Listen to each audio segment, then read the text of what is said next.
Welcome to Sound the Horne Sports Show.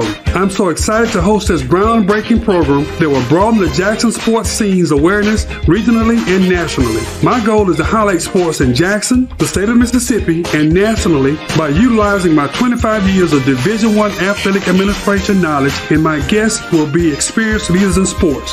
The guests on the show will share a behind-the-scenes, unique, and informative glance of the world of sports. Please join me every Monday and Friday from 9 a.m. to 10 a.m. on WeBelieveDigital.com. Welcome to Sound the Horne. My name is Derek Horne, and if you would, please welcome to the show our special guest, Assistant AD at Jackson State and the radio personality, Rob J. Assistant AD. Assistant AD. That comes with a whole lot of work, don't it? Oh, absolutely. Well, thank you, Derek. Appreciate it. I really do. Thank you. Well, you know, I've been in the state for a long time and seen what you've done and what you do, and so excited to have you here today. And we're just going to have a conversation as we talked about before, and maybe get to know a little bit more about you, yes, but also too just share some things, great things that are going on in Jackson State. So if you would, with our guests, just share a little bit about your hometown and where you grew up and, you know, all those little things that a lot of people don't know. Well, I grew up in Jackson, went through Jackson Public School, tried to play baseball a little bit, wasn't very good. I'll tell you, I met a Negro League player, he recently passed away, Buck O'Neal. Buck O'Neal, and I told him, he said, "Did you play baseball?" He said, "You tall?" I said, "Yes, sir." I said, but I kept getting cut. He said, "You couldn't hit the fastball." And he was right. I said, "Mr. O'Neal, I couldn't hit the curveball, fastball."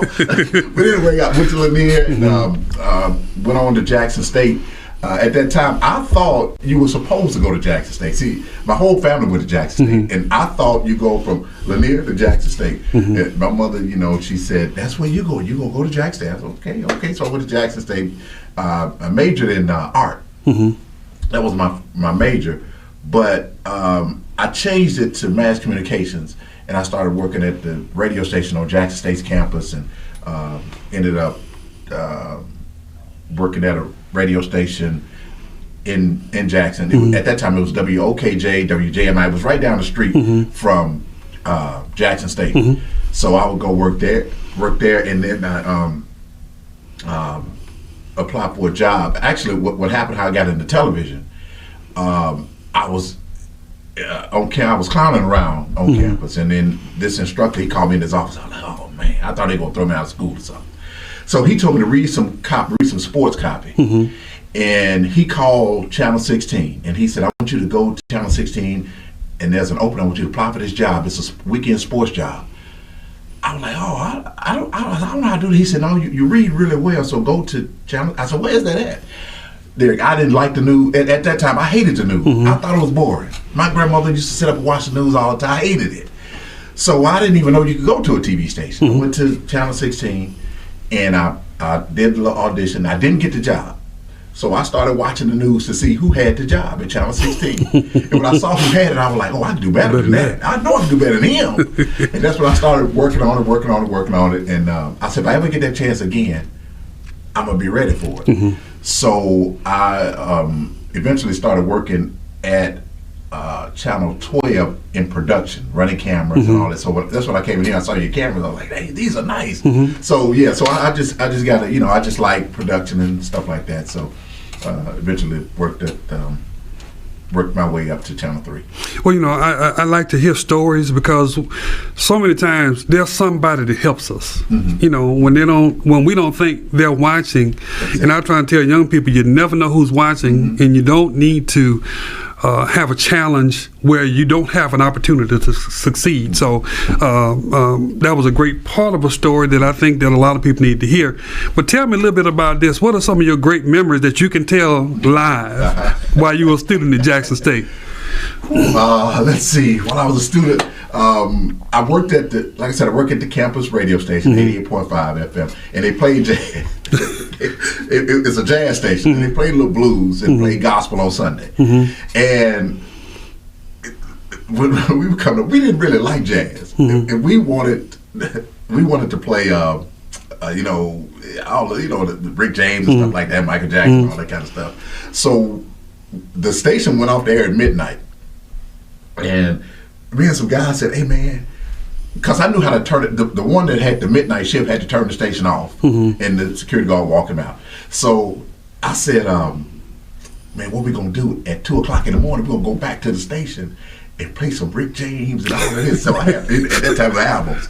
So and I had the key to the building because they trusted me. I was one of the main DJs.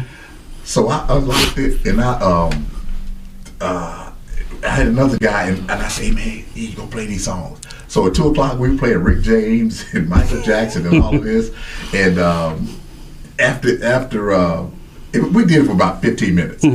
So I had this guy call the guy that did the DJ. I told him, I said, "Man, call that guy and pretend like you the FCC and then he going to jail."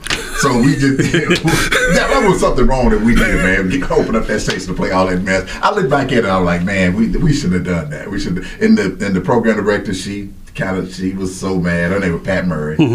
Rest her soul. And she because my legal name is Robert Jewett. Yeah. So she said, "Jewett, I'm going to suspend you, and I'm going to suspend him and him for you guys doing that." I was like, man, what would tell my mom? So, yeah, that was one of the things I remember the most. Yeah. Well, I'm glad you pronounced your name because I saw it, and I said, I'm not going to try and butcher it on the air.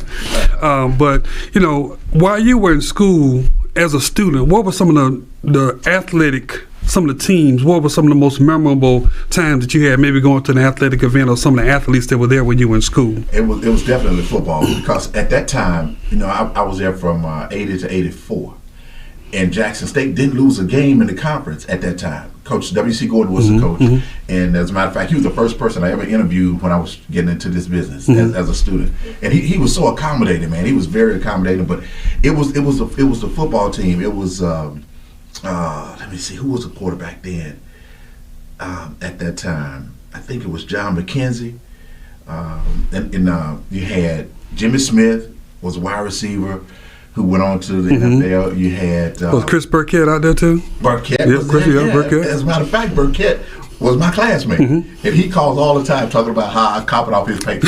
But yeah, man, Burkett was a receiver. You're exactly right, and I guess I got spoiled because I thought that was the way it was supposed to be all the time. Because I thought, because Jackson State, I don't think they lost a SWAC game the whole time I was there. Yeah, I remember that. And I was. Like I said, I was just getting started. They were good, and I like I said, I got spoiled. I thought that was the way it was supposed to be. They had a good defense, good offense. Coach Carson was the defensive coordinator. Houston Markham was the coach, and all these guys went off to be head coaches in other places. So that's the thing. What I remember the most about was the Jackson State and the baseball team. Yeah, with Coach Bob Bradley. Yeah, Coach Bradley. They were always winning. So the basketball team wasn't so much.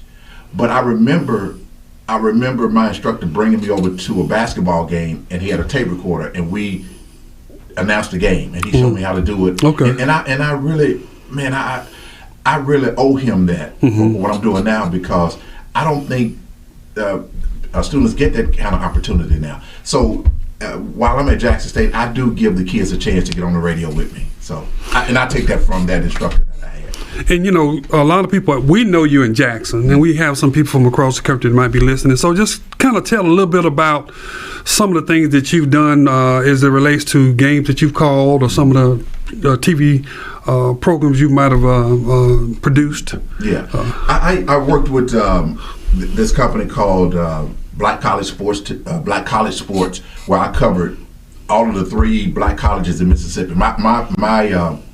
My responsibility was to cover Alcorn, Valley, and Jackson State for Black College Sports, and that was on it was on BET at that time. BET had a show, a Black College football show.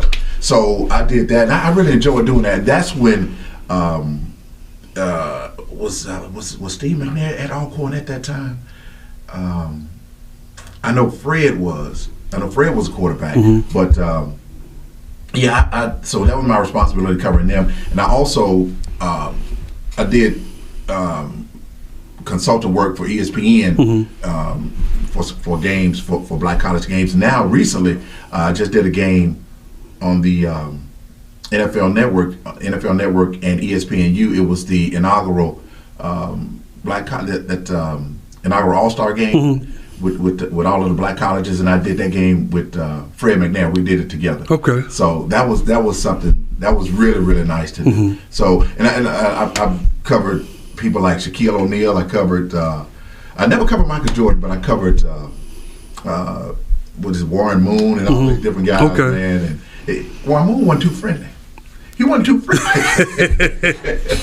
But it's been good covering, of course, covering the Saints. Yeah. I never covered a Super Bowl because I would let the guys at the station cover it. Because the reason I didn't really want to cover Super Bowl, because if you're a local station, you don't see the game. I mean, you have to be in a holding area watching it, So I just let the other guys deal with that headache. I didn't like hassle and headaches and all that. And I covered the College World Series. I enjoyed doing that. So it's been a lot to do.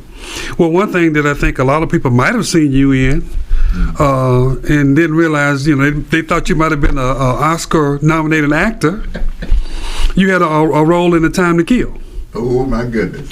And if you can kind of tell us about how that came about and the experience you had. Let me tell you about that. When that movie A Time to Kill came, they filmed it in Canton, and what they did was they sent out these applications for reporters to be in the movie, and they wanted you to fill it out and send a clip of you reporting. So I sent it in, and they said, congratulations, you received this part in the movie. Okay, my part, the only part I said in there was, if you get a conviction, we ask for the gas chamber. That was my part in it. Okay, we went to Canton that morning. It was a Sunday morning, and when we went there, we waited for that scene to come up.